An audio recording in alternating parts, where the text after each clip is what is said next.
Everyone, welcome to Race Academy. This is Shruti Jain. Friends, this is our part 5 of the series naming word booster, in which we take 10 words on daily basis to boost our vocabulary. So without any further delay, let's begin with the session. So the first word of our PPT is unprincipled. So friends, to know this word, first of all you have to see the difference between principle and principle. First of all, principle and principle, these both words are pronounced as principle only. Okay, only the difference here is in their spellings. That is, first one is principle with PAL, ending with PAL. This means ये वो principal है जो कि हमारे college और school में principles होते हैं. ठीक है. And then comes PRINCIPLE. इसका मतलब होता है कि जो हमारे सिद्धांत होते हैं, जो हमारे प्रोटोकॉल्स होते हैं, जिनको लेके हम अपनी ज़िंदगी में आगे बढ़ते हैं. ठीक है, ये वो वाले प्रिंसिपल हैं. उसके बाद अगर इसी प्रिंसिपल के आगे हम इस वाले प्रिंसिपल के आगे अन लगा देते हैं, तो अगर ये इसका मतलब नैतिक है, तो अनप्रिंसिपल का मतलब हो गया अनैतिक. अनैतिक. Okay friends. और इसका इंग्लिश मीनिंग है, इट्स सिनोनिम्स आर इमोरल. ठीक है, अनएथिकल, जो चीज़ एथिकली राइट ना हो, अमोरल हो, डिसऑनेस्ट हो. ठीक है, all these are the synonyms for the word unprinciple. And then its sentence formation is like an unprincipled businessman who made a lot of money and didn't care how he did it.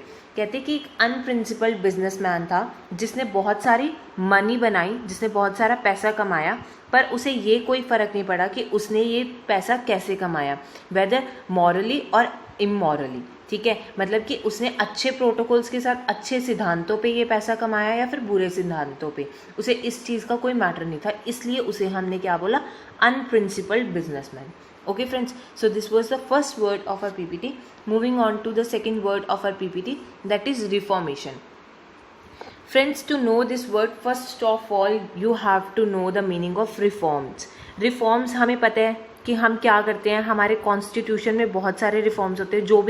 जो भी लोग polity पढ़ते हैं, they might know कि बहुत सारे reforms आते हैं हमारे किसी भी लॉ में. किसी भी कोई अमेंडमेंट होती है, उसको हम क्या बोलते हैं, रिफॉर्म. रिफॉर्म का मतलब होता है किसी भी चीज़ में एडिशन होना, उसको जिसमें उसमें जितनी भी फॉल्ट्स हैं, किसी लॉ में जितनी भी फॉल्ट्स हैं उसको करेक्ट करना. ठीक है, उसको हम क्या बोलेंगे, रिफॉर्मेशन. ओके, इसका मीनिंग क्या है, द एक्शन और प्रोसेस और रिफॉर्मिंग एन इंस्टीट्यूशन और प्रैक्टिस. कि मतलब कोई एक्शन या कोई प्रोसेस जिससे हम उसमें कोई एडिशन करें किसी इंस्टीट्यूशन में और प्रैक्टिस में, ताकि वो अच्छे से वर्क कर पाए. ठीक है, करेक्टिंग फॉल्ट्स.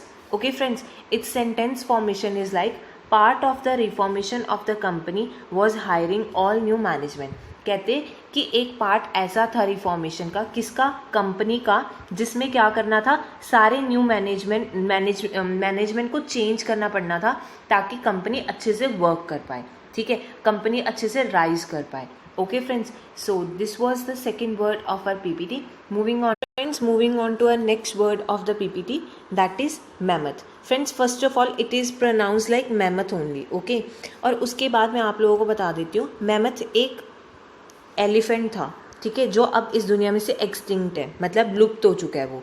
ठीक है, इसके बहुत बड़े बड़े हेयर थे. ठीक है, जो कि वूल बनाने के लिए काम आते थे. ठीक है, उसके बाद ये बहुत ज़्यादा विशाल था, बहुत ज़्यादा ह्यूज था, जिसके कारण इस वर्ड का मीनिंग, मैमथ का मीनिंग क्या है, ह्यूज, जाइगेंटिक, कलोसल. ठीक है, gargantuan. All these are the synonyms for the word mammoth. और उसके बाद gargantuan is a very nice synonym for the word mammoth. उसके बाद its sentence formation is like people seem to be buying ever more mammoth SUVs these days. क्या बोल रहे हैं कि जो लोग हैं आजकल बहुत बड़ी, बहुत जाइंट, बहुत ह्यूज SUVs खरीद रहे हैं आजकल. ठीक है, अपने शौक के लिए. Okay friends, so moving on to our next word of the PPT, that is obstinate. Friends, obstinate का मतलब क्या होता है, कोई इंसान जो बहुत ज़्यादा ज़िद्दी हो, किसी की बात ना माने. ठीक है, stubbornly refusing to change one's opinion और चूजन कोर्स ऑफ एक्शन. मतलब कि किसी की बात को टालना, जो किसी की बात मानता ना हो. ठीक है, despite attempts to persuade one to do so. The one who is stubborn, one who is adamant, one who is willful. All these three words are the synonym for the word obstinate. And जैसे मैंने यहाँ पे picture में दिखाया हुआ है, एक mom है, एक मदर है जो कि अपने बच्चे को खिला रही है, बट वो जिद करके बैठा है कि वो नहीं खाएगा. ओके, सो आप लोग इस पिक्चर से याद रख सकते हो इस वर्ड को. And its sentence formation is like he was incapable, obstinate and perfectly selfish. मतलब कि वो इतना इनकैपेबल था और ज़िद्दी था और एक बहुत ही सेल्फिश इंसान था. ठीक है friends. So moving on to a next word of the PPT, that is arduous. Arduous को मतलब होता है जो चीज़ बहुत ही मुश्किल हो, ठीक है, बहुत ज़्यादा डिफ़िकल्ट हो, टायरिंग हो हमारे लिए. इन्वॉल्विंग और रिक्वायरिंग स्ट्रेनुअस एफर्ट. स्ट्रेनुअस का मतलब होता है स्ट्रिक्ट,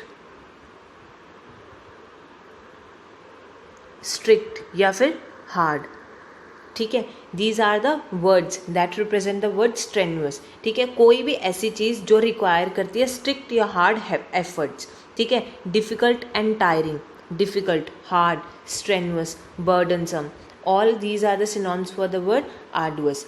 उसके बाद यहाँ पे एक मैंने पिक्चर दिखाई है जिसमें ये इंसान है, ठीक है, जो कि अपना मिशन कंप्लीट कर रहा है. ठीक है, उसके बाद ये एक जर्नी कर रहा है जो कि एक आर्डुअस जर्नी है जो कि इसके लिए बहुत डिफ़िकल्ट है. ओके फ्रेंड्स, आई होप आप लोगों को ये वर्ड समझ में आया होगा. Moving on to a next word of the PPT, that is win win relationship. Friends, first of all win win relationship का मतलब क्या होता है कि जिस अग्रीमेंट से या जिस कॉन्ट्रैक्ट से दोनों पार्टीज़ को सेम फ़ायदा हो रहा है. जैसे यहाँ पे मैंने पिक्चर में दिखाया है कि दोनों आदमी हैंडशेक कर रहे हैं, राइट. इससे हमें पता चल रहा है कि ये विन विन रिलेशनशिप होएगा. मतलब जितना इस वाले आदमी को बेनिफिट हो रहा होएगा इस डील से, उतना ही इस दूसरे आदमी को भी बेनिफिट हो रहा है. इसीलिए हम इसे विन विन से याद रख सकते हैं. Okay, so the meaning of the word is the relationship is beneficial to both parties. ऐसा रिलेशनशिप जो कि बेनिफिशियल हो दोनों पार्टीज़ के लिए. Beneficial to each of the two often opposing groups. जो लोग आपस में ज़्यादातर अपोज करते हैं, मतलब कॉन्ट्राडिक्ट करते हैं, बट उनके लिए ये एक चीज़ बेनिफिशियल हो, कोई भी कॉन्ट्रैक्ट जो वो साइन करते हैं. A win win proposition for the buyer and the seller. कि मतलब चाहे कोई इंसान खरीद रहा है और चाहे कोई उसे बेच रहा है, उन दोनों के लिए सेम चीज़ काम करे. Same cheese in the sense कि दोनों के लिए अच्छा हो उसमें कुछ ना कुछ. ठीक है friends. And its sentence formation is like it is great environment to work in. यह एक अच्छा एनवायरनमेंट है जहाँ पे मैं काम कर रहा हूँ. And I love the character, so for me it was a win win situation. कहता है कि और मेरे को ये पसंद आ रहा है जिसके कारण मैं ये कह सकता हूँ कि ये मेरे लिए विन विन सिचुएशन है, जिसमें मेरा भी फ़ायदा हो रहा है जहाँ पे मैं काम कर रहा हूँ क्योंकि मेरे को एनवायरनमेंट पसंद है, और दूसरी बात मैं जिस कंपनी के लिए काम कर रहा हूँ उनका भी बेनिफिट हो रहा है. Okay friends, so moving on to a next word of the PPT, that is obsequious. Obsequious का मतलब क्या होता है? जो इंसान ओबीडियंट हो. फ्रेंड्स, आप इस वर्ड को ऐसे याद रख सकते हो. Obsequious is also starting with the O B, right, and obedient it is also started with the word O B. ठीक है, आप लोग इसे ऐसे मतलब याद रख सकते हो एक कनेक्शन बना के. ऑब्सिक्वस का मतलब क्या होता है? ओबीडियंट, जो कि बहुत ज़्यादा रिस्पेक्ट करता हो, हर एक इंसान के काम को ओबे करता हो, उसकी रिस्पेक्ट करता हो, उसकी बात मानता हो. ठीक है, ओबीडियंट और attentive, servile, subservient, submissive, all these are the synonyms for the word obsequious. And its sentence formation is like they were served by obsequious waiters. क्या बोल रहे हैं कि उनको सर्व किया, उनकी हॉस्पिटैलिटी की किन्होंने? ऑब्सिक्वस वेटर्स ने. ऑब्सिक्वस का मतलब जो कि उनकी हर बात का ओबे कर रहे थे. Okay friends, so moving on to a next word of the PPT, that is impromptly. First of all, अगर आप लोगों को प्रॉम्प्ट का मतलब पता है, प्रॉम्प्टली का मतलब होता है प्लान्ड. ठीक है, पी से ही प्रॉम्प्ट स्टार्ट होता है और पी से ही प्लान स्टार्ट होता है. उसके बाद अगर हम आगे प्रॉम्प्टली के आगे आई एम लगा देंगे, दैट इज इन, तो इसका मतलब क्या बन जाएगा? Unplanned. Okay, as simple as that. So इसका मीनिंग इम्प्रॉम्प्टली का मतलब होता है जो चीज़ जिसकी हमने तैयारी ना कर रखी हो, वो अनप्रिपेयर्ड चीज़ हो. मेड और डन विदाउट प्रीवियस प्रिपरेशन, मतलब उसके लिए पहले हमने कोई प्रिपरेशन नहीं करके रखी, कोई तैयारी नहीं करके रखी. अनप्रिपेयर्ड, अनरिहर्स्ड, एक्सटेम्पोर. एक्सटेम्पोर का मतलब क्या होता है? हमारी फर्स्ट स्पीच होती है जो विदाउट एनी प्रिपरेशन होती है. ठीक है, improvised. All these are the synonyms for the word impromptly. उसके बाद its sentence formation is an impromptu press conference, मतलब एक बिल्कुल ही अनप्लान्ड, जिसका हमने आभास भी नहीं किया था, वो वाली प्रेस कॉन्फ्रेंस, ठीक है. This suitcase is perfect for the impromptu get away और a last minute business trip. क्या बोल रहे हैं कि ये सूटकेस बिल्कुल परफेक्ट है अगर हमारा कोई भी इम्प्रॉम्प्टू मतलब अनप्लान्ड गेट अवे हो, अगर हमें कहीं पे जाना हो एकदम से. Okay friends, so moving on to our next word number 9, that is disconsolate. So friends, disconsolate आप लोग कैसे याद रख सकते हो? इसमें हमें देखना है कि वर्ड कंसोल आ रहा है. कंसोल का मीनिंग होता है रिलीफ, किसी चीज़ से हमें रिलीफ मिलना, ठीक है. उसके बाद हमने आगे डिस लगा दिया, डिसकंसोलेट बन गया, जिससे हमें पता चला कि हम दुखी हो गए. रिलीफ से अगर रिलीफ मिलेगा तो हम इससे खुश होंगे, ठीक है, हैप्पी होंगे. So happy can also be the synonym for the word console. Okay, और अगर हमने इसके आगे डिस लगा दिया तो इस साथ हम क्या हो जाएंगे? अनहैप्पी हो जाएंगे. आप लोग इस वर्ड को ऐसे याद रख सकते हो, very unhappy and unable to be comforted, sad, unhappy, dejected, downcast, downhearted. All these are the words for the word disconsolate. And its sentence formation is like Sophia was looking disconsolate. मतलब Sophia क्या लग रही थी? Sad लग रही थी, दुखी लग रही थी. Okay friends, so moving on to our last word of the PPT, that is detested. Detested का मतलब होता है किसी चीज़ को बहुत ज़्यादा हेट करना, मतलब नफरत करना उस चीज़ से. Dislike intensely, feel disgust for, जिसके लिए हमें अच्छी भावना ना आना. Feel repugnance towards, repugnance is a very good synonym for the word detested.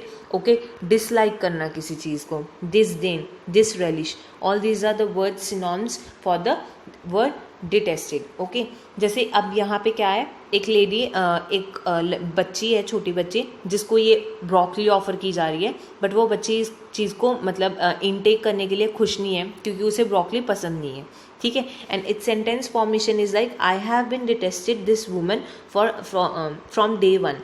क्या कह रही हैं कि मतलब मैंने इस वुमन को डिसलाइक किया है, हेट किया फ्रॉम द डे वन, मतलब मुझे ये वुमन शुरू से ही पसंद नहीं है, from day one. Okay friends, so friends I hope आप लोगों को मेरे सारे वर्ड्स पसंद आए होंगे और आप लोगों को समझ में भी आए होंगे. And friends, if you like the content, if you like the words that I provide you with, then please like my video, share it and also subscribe to our channel.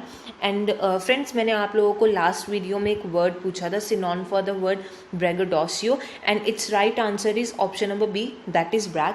And today I have taken 2 words which you have to answer in the comment section. And friends, आप लोग please comment section में अपना answer put किया करो ताकि मेरे को आप लोगों की फीडबैक का पता चले कि आप लोगों को समझ में आ रहा है या नहीं.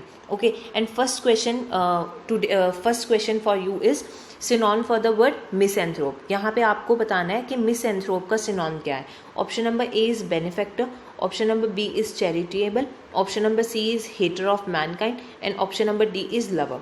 Okay friends, and next question is antonym for the word adulation. मैंने आप लोगों को कल ये वर्ड करवाया था और आप लोगों को इसके लिए एंटोनियम बताना है and not synonym. Okay, so option number A is admire, option number B is unhappy, option number C is respect and option number D is praise.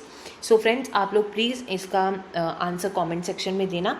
Okay friends, thank you for watching the video.